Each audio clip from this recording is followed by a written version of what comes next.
अल्हय्युल क़य्यूम ला तअख़ुज़ुहु सिनतुन वला नौम فرمود الهی رضا بقضائک تسلیما لامرک لا معبود سواک. فرمود الهی رضا بقضائک تسلیما لامرک لا معبود سواک.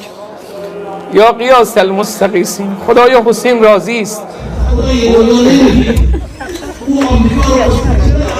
देखते ही बड़ी बेटी फूट फूट के रोने लगी और साथ ही कुरान पाक की खूबसूरत तिलावत। पूरी हैरानकुन वीडियो हम आपसे शेयर कर रहे हैं, इसीलिए वीडियो को एंड तक लाजमी देखें। जैसे ही वीडियो सोशल मीडिया पर वायरल हुई तो हर कोई इब्राहिम रईसी को याद कर कर रोने लगा। का तबीयत की है और अपनी गरीब आवाम के लिए सोचते हैं और तुमने भी बड़े होके इमरान खान की तरह ही बनना है, क्योंकि मेरे बाबा इमरान खान को बहुत ज्यादा पसंद करते थे और उन्होंने आखिरी अल्फाज यही कहे थे कि हम लोग इमरान खान का और पाकिस्तान का साथ जरूर देंगे, क्योंकि वो एक सच्चा और ईमानदार लीडर है। लेकिन मेरे बाबा की अचानक मौत ने हमें तोड़ कर रख दिया है। हमें यकीन नहीं आ रहा कि हम लोग यतीम हो चुके हैं। तो दोस्तों, आप इब्राहिम रईसी की बेटी का ये बयान कैसा लगा? अपनी कीमती राय का इजहार कमेंट सेक्शन में करें। वीडियो पसंद आए तो लाइक करें और चैनल को सब्सक्राइब